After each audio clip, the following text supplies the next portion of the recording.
Ang galing-galing ng Pinoy. Ang galing-galing ng Pinoy.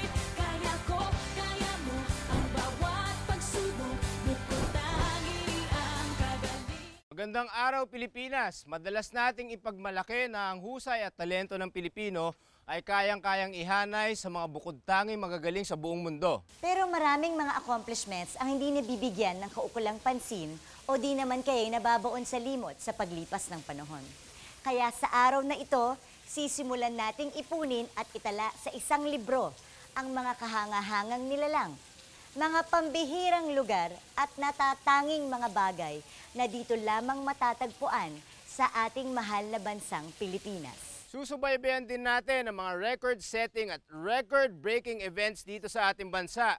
Kaya sama kayo sa amin. Ako po si Ping Medina. At ako naman po, si Bernadette Herrera D. Sabay-sabay po tayong sumulat, mamangha at gumawa ng kasaysayan dito sa Philippine Book of Records.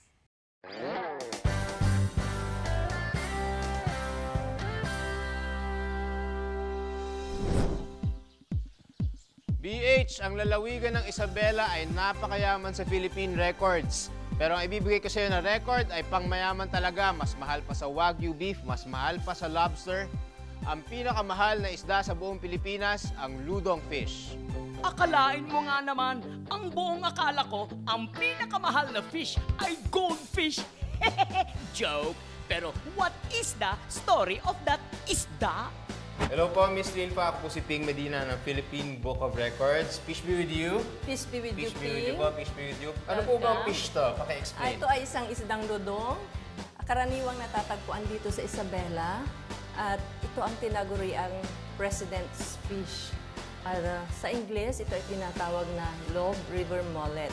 Actually, dito sa ating probinsya, nahuli yung pinakamalaking dudong na ngayon ay nasa Bureau of Fisheries and Aquatic Resources. Ang ludong na ito ay tumitimbang ng 4.5 kilos na nahuli nung last year at saka last week may nahuli tayo na ludong na 3.7 kilos. Seasonal siya. Nahuhuli lamang siya tuwing panahon ng kanilang tinatawag na paglakas ng ulan at sumasabay sila sa agos ng tubig.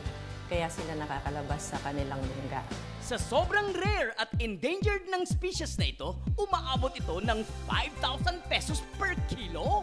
Mas mahal pa siya sa Wagyu steak o sa mga ganong...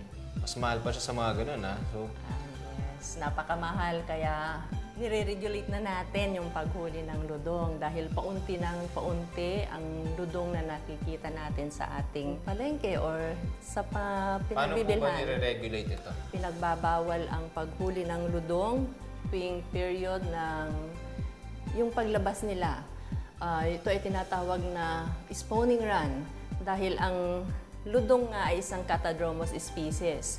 Ito ay nabubuhay sa freshwater at kung sila ay magbubuntis na at mangingitlog, nagkakaroon ng spawning run. Lumalabas sila sa kanilang habitat, sa kanilang niche upang sila ay mangitlog sa saltwater.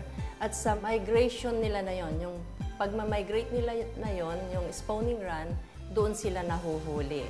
Kung rare po siya, hindi po ba siya pwede i-farm o i-culture? Yun ay sinasubject for research ngayon.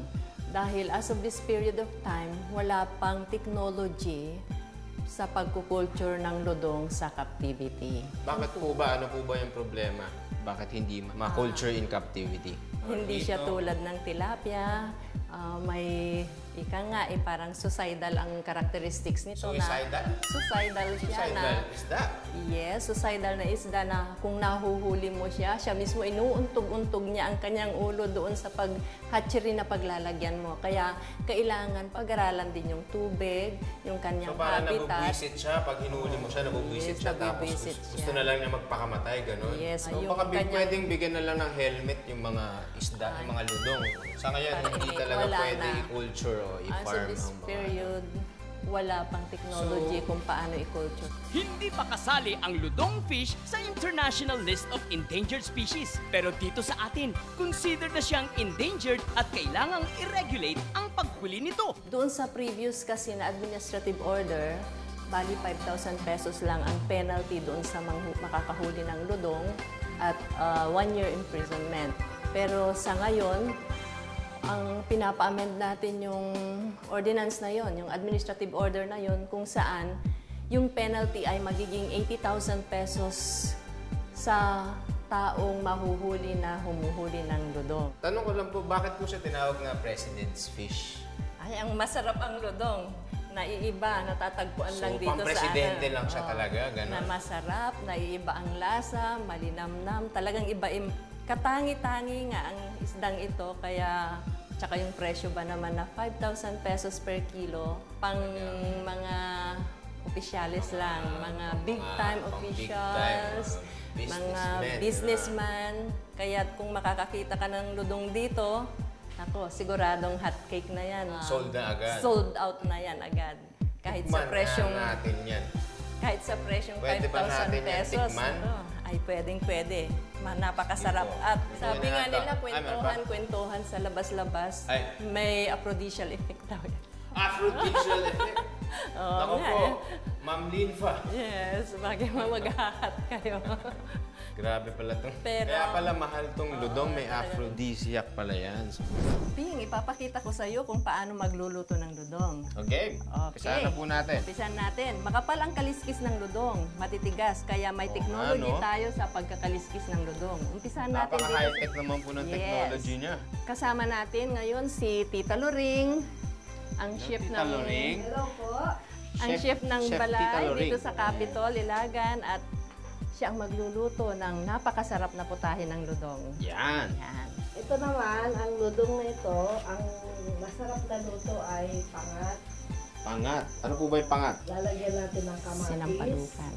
ng sibuyas, saka luya. Konting tubig lang. Pagkakulo ng kamatis, kailangan buo ito, huwag hiwain. Para yung katas ng kamatis sa loob, bibitakin natin yun at papuntang sabaw sa pinangat. Yun maglalasa siya. Ang most expensive fish niluto sa pangat. Kapag natikman ko yung pangat na yan, mahina ang pangatlong balikdiyan.